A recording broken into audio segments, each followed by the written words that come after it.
नगर में 12 से 17 जनवरी तक यातायात सड़क सुरक्षा सप्ताह का आयोजन किया गया, जिसके तहत रोजाना ही विभिन्न कार्यक्रम के आयोजन नेहरू युवा केंद्र के वॉलंटियर्स के द्वारा किए जा रहे थे, जिसका समापन 17 जनवरी बुधवार को नगर के पीजी कॉलेज में आयोजित एक कार्यक्रम के दौरान किया गया।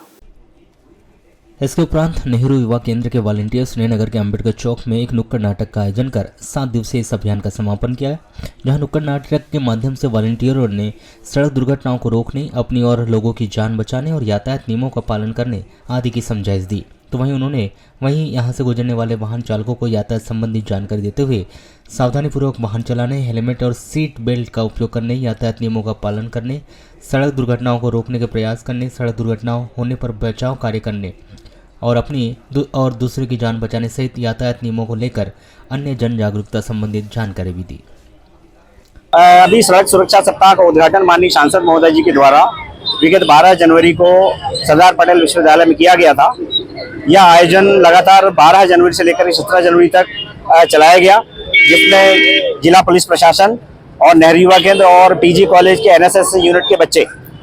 इसके पीछे संदेश यह दिया जा रहा है कि सड़क सुरक्षा में होने वाली दुर्घटनाओं से लोगों की बेतहाशा मृत्यु हो रही है, असामयिक मृत्यु हो रही है, तो उसको रोकने के लिए किस तरह से हम संदेश दें। तो इन सब चीज़ों को दृष्टिगत रखते हुए माननीय पुलिस अधीक्षक महोदय के मार्गदर्शन में और श्री शैलेंद्र यादव यातायात प्रभारी के साथ में बैठ करके हम लोग ये विस्तृत रणनीति बनाए और उस रणनीति के तहत 7 दिनों तक विभिन्न गतिविधियों के माध्यम से हम लोगों ने किया।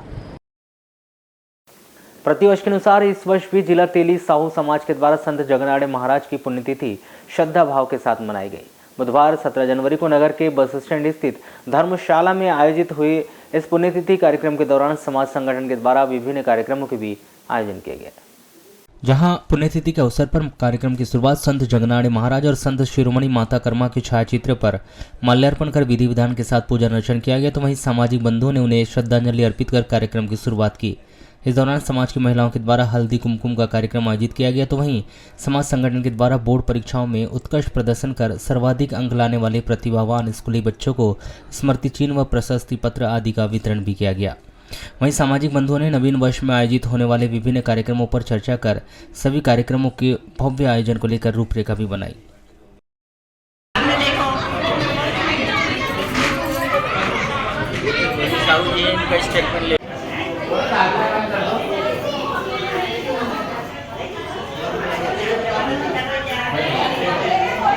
इनको सबको जगनाड़े महाराज जी की पुण्यतिथि मनाते हैं, तो आज उसी तरह हमने संत जगनाड़े महाराज जी की पुण्यतिथि का कार्यक्रम यहाँ आयोजित किया गया है और इसमें विविध कार्यक्रम है। अभी सबसे पहले जो महिलाएं हैं उनका हल्दी कुमकुम का कार्यक्रम है। उसके बाद जो बच्चे बोर्ड में अच्छे नंबरों से उत्तीर्ण हुए हैं वो अगर आएंगे तो उन्हें उच्चतम स्कोर वाले उन्हें सर्टिफिकेट दिया जाएगा। इसके बाद और सांस्कृतिक गतिविधियों के साथ साथ जो आने वाले साल में यानी वर्ष में क्या कार्य। बालाघाट से लगे पड़ोसी राज्य छत्तीसगढ़ के हसदेव क्षेत्र में पेड़ों को काटने के साथ ही आदिवासियों का विस्थापन किया जा रहा है, जिसके विरोध में बुधवार को बालाघाट जिले के आदिवासी विकास परिषद आदिवासी कांग्रेस के पदाधिकारियों ने महामहिम राष्ट्रपति के नाम एक ज्ञापन सौंपा है। कलेक्टर कार्यालय में सौंपे गए इस ज्ञापन में उन्होंने आदिवासियों के विस्थापन व पेड़ों की कटाई पर तत्काल रोक लगाए जाने की मांग की, जहां उन्होंने मांग पूरी न होने पर सड़क पर उतरकर जन आंदोलन करने की भी चेतावनी दी। जो जमीन सरकारी है वो जमीन हमारी है, जो जमीन सरकारी है वो जमीन हमारी है। हसदेव बचाओ, हसदेव बचाओ, हसदेव बचाओ, हसदेव बचाओ, हसदेव बचाओ। जो जमीन सरकारी है वो जमीन हमारी है, जो जमीन सरकारी है वो जमीन हमारी है। हसदेव बचाओ, हसदेव बचाओ।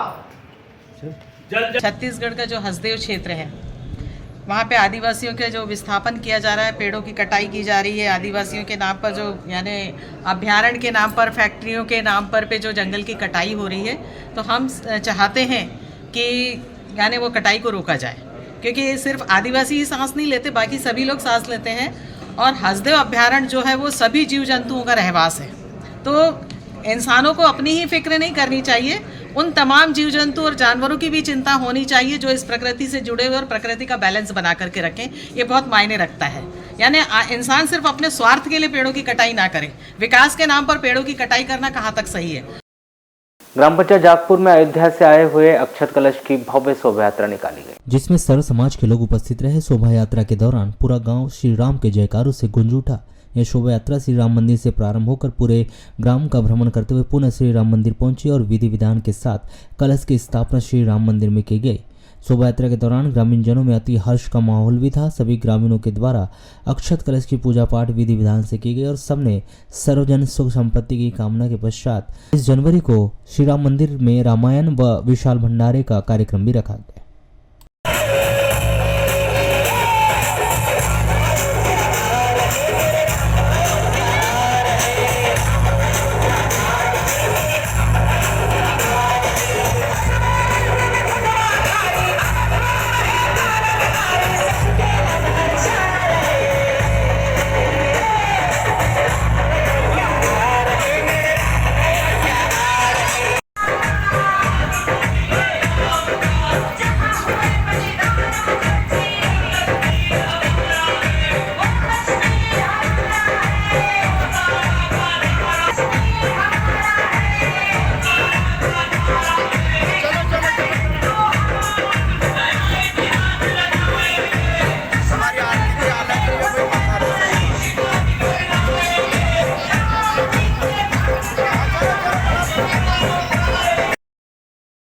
आगामी 22 जनवरी को अयोध्या में बने भव्य राम मंदिर के भगवान रामलला की प्राण प्रतिष्ठा को लेकर उत्साह का माहौल है। ऐसे में सामाजिक लोग भी अब बढ़ चढ़कर इस उत्सव में अपनी भूमिका निभा रहे हैं, जिसको लेकर बुधवार को स्थानीय पवार मंगल भवन में अन्नपूर्णा पवार महिला मंडल के द्वारा विभिन्न कार्यक्रमों के आयोजन किए गए। जहां अयोध्या में बन रहे भव्य राम मंदिर के निर्माण को लेकर अन्नपूर्णा पवार महिला मंडल के द्वारा अमृत कलश की स्थापना की गई, तो वहीं रामायण का पाठ, भजन कीर्तन, हल्दी कुमकुम का कार्यक्रम संपन्न कराया गया। इस दौरान अन्नपूर्णा पवार महिला मंडल के समस्त पदाधिकारी, सदस्य व सामाजिक महिलाएं प्रमुख रूप से उपस्थित रही।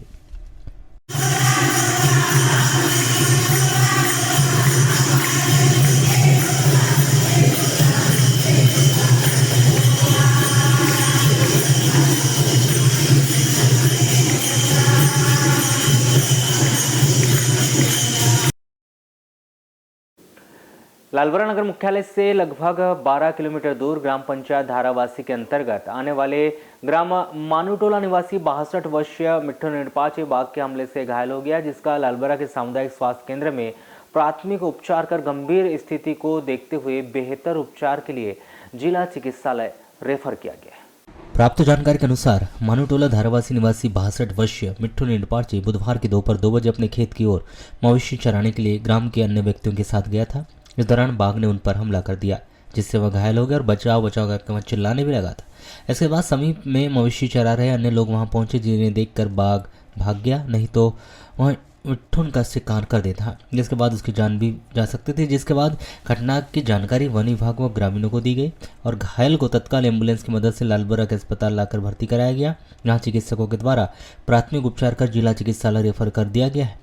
बाघ के हमले से मिट्ठू निरपाचे के सर व शरीर के अन्य हिस्सों में घाव के निशान बन चुके हैं। वहीं ग्राम मानूटोला के समीप बाघ के आ जाने व एक व्यक्ति पर हमला करने की घटना के बाद से ग्रामीण जनों में दहशत का माहौल निर्मित हो चुका है और ग्रामीणों ने बाघ को सुरक्षित पकड़कर अन्यत्र स्थान पर छोड़ने की मांग वन विभाग से की। मेरे पिताजी गए थे भैंस चराने के लिए जी, खेतों के किनारे भैंस चरा रहे थे। उसी समय यानी मेरे पिताजी को शेर ने हमला किया, जंगल की तरफ से आया। कितने बजे की घटना है लगभग? ये लगभग यानी 1 बजे की। तो अभी आपके द्वारा क्या किया जा रहा है? अभी तो मैं तो बाहर था, उसके बाद मेरे को फ़ोन लगाया कि 1 बजे ऐसा हो गया, तो मैं आया हॉस्पिटल। एक व्यक्ति आया है शेर के हमले से घायल होकर और जिसका प्राथमिक उपचार करके हमारे द्वारा जिला अस्पताल बालाघाट भेज दिया गया। सर कहाँ चोटी आई है, क्या उम्र रही है? उसके सर के बाएं तरफ चोट है और लगभग उम्र की 62 साल है। तो ये क्या क्या उपचार किया गया अभी यहाँ से? सर में टाँके लगाए हैं, कटाकटी घाव के उसमें। मैडम क्या मामला है? हम लालबरा परिक्षेत्र में धारावासी बीट के अंदर कंपार्टमेंट 751 में टाइगर ने एक व्यक्ति जो अपने मवेशी चराने गए थे जंगल में, उन पे अटैक कर दिया है। जी, कितने बजे की घटना है मैडम? 3:15 बजे की घटना लगभग। जी, तुरंत उपचार के लिए लालपरा हॉस्पिटल में लाया गया, यहाँ से रेफर कर रहे हैं बालाघाट के लिए। हालांकि अभी उनको खतरे से बाहर हटाया गया। जी, और क्या प्रक्रिया रहेगी आगे की? आगे की जो तात्कालिक सहायता दी जाती है तात्कालिक सहायता दी जाएगी, और जो भी न्याय व्यवस्था के लिए नियमानुसार है वो राशि उपलब्ध कराई। हड्डा पुलिस ने उपार्जन केंद्र नाहरवानी में धान चोरी कर धोखाधड़ी करने के मामले में इस उपार्जन केंद्र के प्रबंधक ओम प्रकाश मंडले, उपार्जन केंद्र प्रभारी तिलकचंद फुंडे और कंप्यूटर ऑपरेटर राउंड मांदे के विरुद्ध अपराध दर्ज कर जांच शुरू की है। जानकारी के मुताबिक इन कर्मचारी के द्वारा किसान पूरनलाल बिसेन के पंजीयन का स्लॉट बुक कर 100 कुंटल धान ई उपार्जन पोर्टल पर चढ़ाया गया था। उपार्जन केंद्र परिसर में किसान पूरनलाल बिसेन की धान रखी नहीं पाई गई और न ही किसान की तोल पर्ची, बारदाना प्रदाय पंजीयन में किसी प्रकार की जानकारी नहीं पाई गई, जिसकी शिकायत मिलने पर मनोज पटले, सहायक उपनिरीक्षक मंडी बालाघाट के द्वारा जांच किए जाने पर उपार्जन केंद्र परिसर में पाया गया कि किसानों से खरीदी गई धान के बारदानों से धान की चोरी करके और किसानों को ई पंजीयन में चढ़ाकर धोखाधड़ी की जाती थी।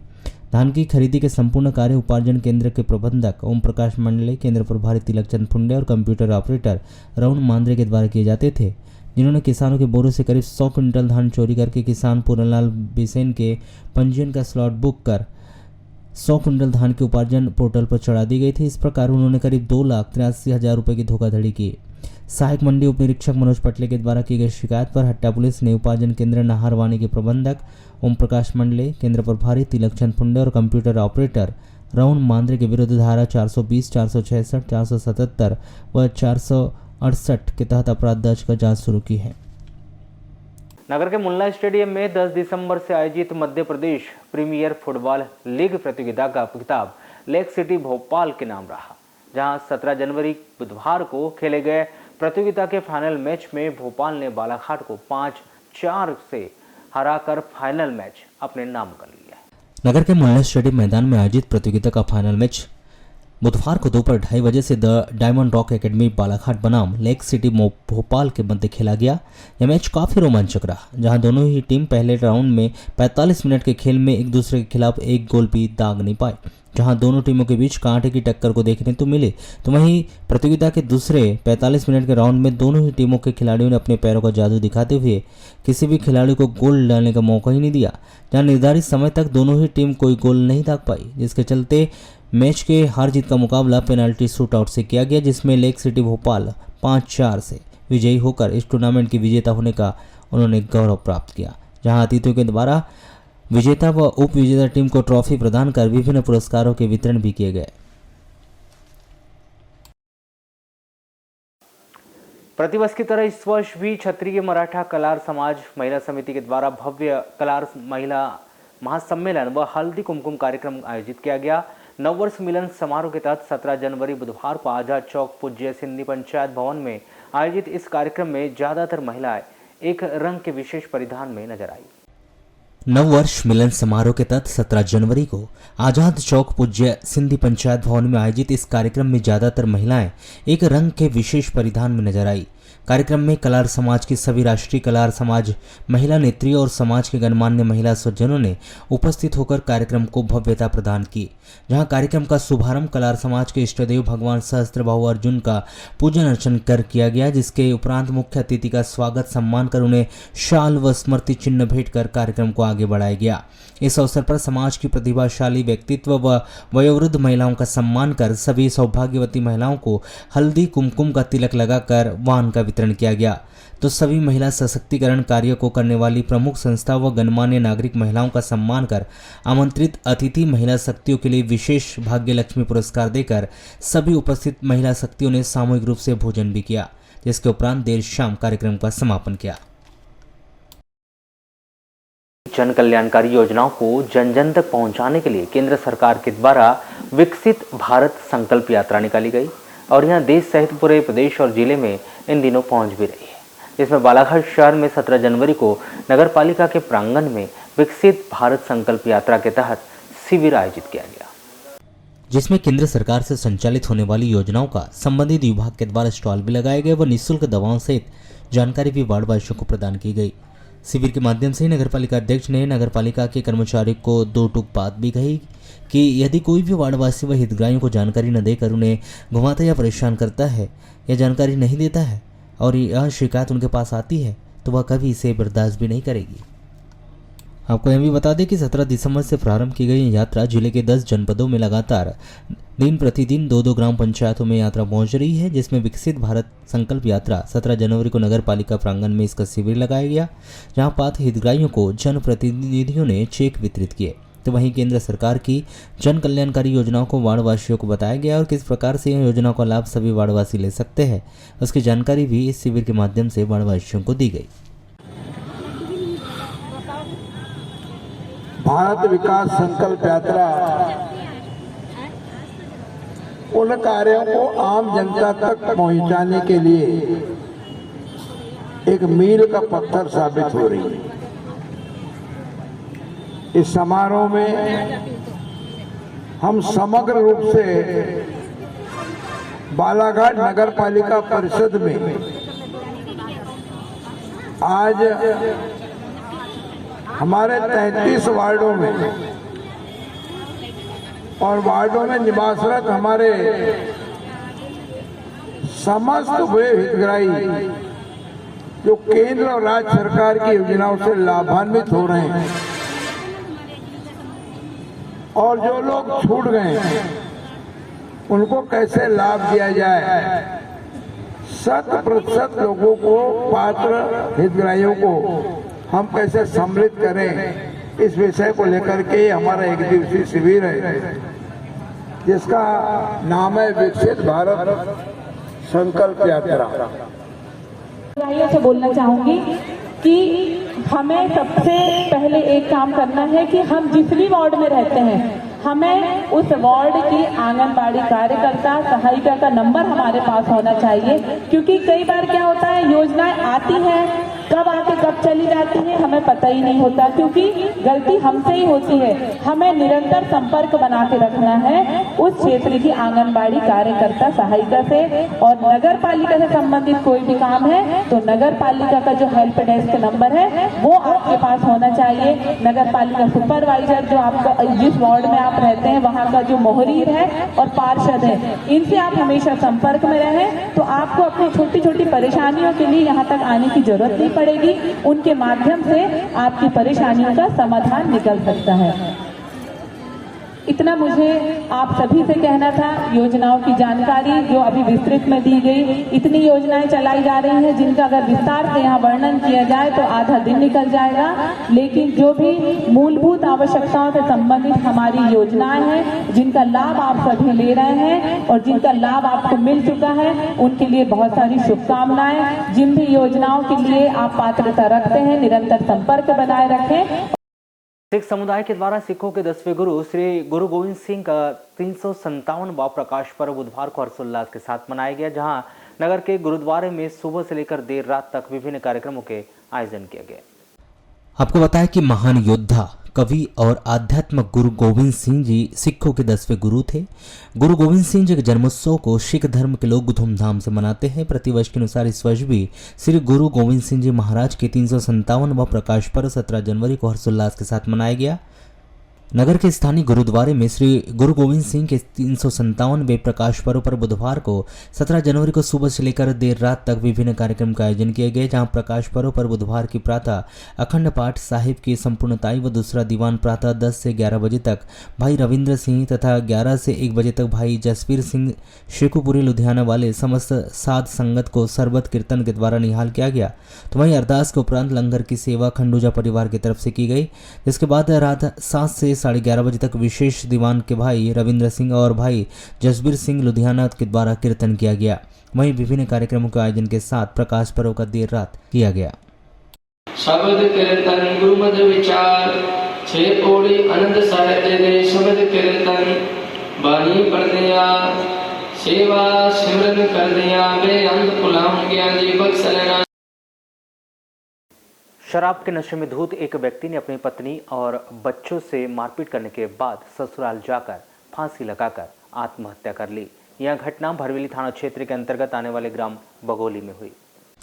सुरेश बाहेश्वर खेती किसानी के अलावा मजदूरी भी करता था, किंतु वह शराब पीने का आदी था। शराब के नशे में वह अपनी पत्नी और बच्चों को गाली गलौज और मारपीट भी करते रहता था, यहाँ तक कि वह घर के सामान भी बेच देता था। पिछले 3 दिनों से लगातार सुरेश बाहेश्वर शराब पी रहा था और पत्नी और बच्चों को मारपीट कर परेशान कर रहा था। 16 जनवरी को सुरेश बाहेश्वर ने शराब के नशे में अपनी पत्नी दुर्गावती और बच्चों को दिन भर परेशान किया। रात्रि 8 बजे करीब सुरेश की इन हरकतों से परेशान होकर सुरेश बाहेश्वर की पत्नी दुर्गावती अपने दोनों बच्चों को लेकर मायके बघोली आ गई थी। पत्नी और बच्चों के बघोली चले जाने के बाद रात्रि 11 बजे सुरेश बाहेश्वर ने अपने ससुराल बघोली पहुंचा, जिसे ससुराल वालों ने समझा और बोला कि सुबह बात करेंगे और सुरेश को घर जाने बोले थे, किंतु सुरेश बाहेश्वर गांव के ही मंच पर बैठा रहा। इसके बाद उसके ससुराल वाले अपने घर में सो गए थे। 17 जनवरी को सुबह जब जगदीश पंचेश्वर अपने मकान की छत के ऊपर गया तो छत पर सुरेश गिरा पड़ा हुआ था, जिसके गले में केन की रस्सी बंधी हुई थी और उसकी मौत हो चुकी थी। सुरेश ने छत के ऊपर मवेशी बांधने के कोठे से बांस में केन की रस्सी बांधकर फांसी लगा ली थी, किंतु अधिक वजन होने की वजह से रस्सी टूट गई थी। जगदीश पंचेश्वर ने सुरेश के ससुराल वालों को यह बात बताई। सुरेश का शव कर जगदीश पंचेश्वर की छत से नीचे लाया गया। खबर मिलते ही सुरेश के धनसुआ के परिवार के लोग भी ग्राम बघोली पहुंचे और इस घटना की भरवेली थाने में रिपोर्ट दर्ज की गई। यहां से पुलिस स्टाफ ने मौके पर पहुंचकर सुरेश बाहेश्वर के शव का पंचनामा कार्रवाई के पश्चात जिला अस्पताल से पोस्टमार्टम करवाकर शव परिजनों को सौंप दिया है। आगे मर्ग जाँच की जा रही है। 3-4 दिन से पी रहा था दारू जी, मारपीट कर रहा था घर वाले को, मेरे भाभी को, और गाली गलौज दुनिया भर को दे रखा है। फिर क्या हुआ? फिर रात में उसको आए मैं भाई के साला लोग और मैं भाभी को ले जा ले बघोली में। तो फिर बघोली कब आया कब नहीं तो वो भी मेरे को मालूम है। फिर वहाँ से रात में कब आया कब नहीं तो फिर वो फांसी लगा ले बोले अपने घर में मजदूरी करने गए महाराष्ट्र गए एक युवक अचानक से लापता हो गया, जो कई वर्षों तक घर वापस लौटकर नहीं आया, जिस पर उनके परिजनों ने उसे मरा हुआ समझकर उसकी 13वीं तक कर दी। लेकिन जिस युवक की उनके परिजनों ने 13वीं कर दी थी, अब उसी युवक के 15 वर्ष के बाद जिंदा होने की खबर आई है। जहां न सिर्फ उस युवक की जिंदा होने की खबर उसके परिजनों को मिली, बल्कि उस युवक से दूरभाष पर उनकी वार्तालाप भी हुई, जिसको लेकर बैगा समुदाय के लोगों में खुशी का माहौल है। लेकिन जमशेदपुर से उस युवक को घर वापस लाने के लिए उनके पास पैसे नहीं है, जिस पर उक्त युवक के परिजनों ने बुधवार को कलेक्टर कार्यालय पहुंचकर युवक को वापस घर लाने के लिए आर्थिक मदद दिए जाने की भी गुहार लगाई। जहां उन्होंने सर्व आदिवासी विकास परिषद के बैनर तले कलेक्टर कार्यालय में ज्ञापन सौंपकर उनकी आर्थिक मदद किए जाने की भी मांग की। मामला संरक्षित जनजाति बैगा समुदाय से जुड़ा है। जानकारी के अनुसार जिले के पाथरे पुलिस चौकी के अंतर्गत हम सोम टोला के रहने वाला युवक ब्रजलाल पिता माहू बैगा अपने अन्य साथियों के साथ 15 वर्ष पहले यहां से मजदूरी करने के लिए नागपुर महाराष्ट्र चले गया था, लेकिन वह अपने साथियों के साथ बिछड़ गया था।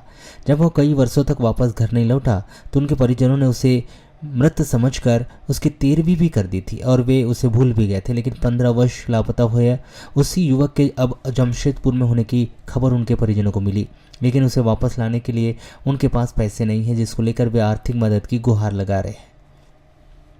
परिजनों के द्वारा यह भी बताया गया कि घर वापस आने की चाह में इधर उधर भटकते हुए वह युवक सड़क के रास्ते से कोलकाता हाईवे पर जमशेदपुर से 18 किलोमीटर पन्ना समानी गांव पहुंच गया। जब वह इस हाईवे पर कमजोर बीमार हालत में पैदल जा रहा था, तब वहां के सामाजिक कार्यकर्ताओं ने मानवीय आधार पर उसका रेस्क्यू किया और साफ सुथरे कपड़े, भोजन और रहने के लिए हाईवे स्थित देवट होटल पलासबानी में आश्रय दिया गया। लगभग 8 महीने पश्चात जब वह कुछ अच्छी हालत में बोलने लायक हुआ, तब आपसी बातचीत की भाषा में समझ और बातचीत के आधार पर उन सामाजिक कार्यकर्ताओं ने उनके द्वारा कहे गए गांव का नाम सोम टोला पाथरी और ब्रजलाल बैगा बताने के आधार पर बालाघाट के सामाजिक कार्यकर्ता भुवन सिंह कुर्राम सहित अन्य से संपर्क किया, जिसके आधार पर उसके फोटो और नाम से उसका पता लगाकर उसकी जानकारी पुख्ता की गई। परिजनों से भेंट कर उसके संबंध में जानकारी हासिल की गई तो पता चला कि वो 15 वर्ष से लापता है। जहाँ परिजनों को उसके जिंदा होने की खबर मिलते ही उनकी खुशी का ठिकाना नहीं रहा और अब 15 वर्ष पूर्व लापता युवक को जमशेदपुर से वापस लाने के लिए वे प्रशासन से गुहार लगा रहे। खाने के लिए गया जी, अब एक माटी के मकान था, उसको पैसा कमजोरी हो गया था, कमा के ला के देंगे वो घर वाले को, ऐसे वो कमाने के लिए चले गया बाद में। साहब उधर रायपुर जाते हो कह के चले गया। तो रायपुर नागपुर हाँ कहूँ फिर नागपुर चले गया। तो कमा के इसको घर वाले को आके कमा के देंगे इसको रकम को, ऐसे चले गया। तो उसको परेशान देख रहे हैं, आज आही काल आही। घर वाले अब आते हैं काल, मैंने 2 साल तक देखी, 5 साल तक देखी, उसको मिलते नहीं जी। उसका पता नहीं मिलता था। उसको कार्यक्रम भी कर दिया, भी कर दिए। हाँ मिलते ही नहीं था, कोई पता नहीं। अभी 15 साल के बाद में भी पता चला। तो जिंदा है, होटल में ढाबा में काम कर रहे हैं। भटक भुट कर आए हम बहुत दूर से, ऐसे वहाँ पता मिला। जो 7 भाई मन पता में उसको पता मिला। तो उसको अभी पता मिला है, तो उसको अभी चौकी में रिपोर्ट करें, पंचायत में भी दर्ज करें, थाना में पूरा करें। उसके बाद में कलेक्टर बिहार गया, तो वहाँ भी डॉक्यूमेंट को बात करा। एक आदमी गांव के रहा थे, चलो बिहार बालाघाट चलेंगे, कलेक्टर के पास करके हम आए हैं। उसको जो कार्यक्रम साहब का बोले गए, ऐसे ढंग के आए ना साहब। अच्छा, उसको लाने के लिए आर्थिक मदद चाहते हैं। हाँ। किस टाइप की मदद चाहते हैं कि क्या कोई गाड़ी मिले या कुछ ऐसा कुछ अमाउंट मिलेगी जिससे वो उसको ला सके, क्या मदद चाहते हैं?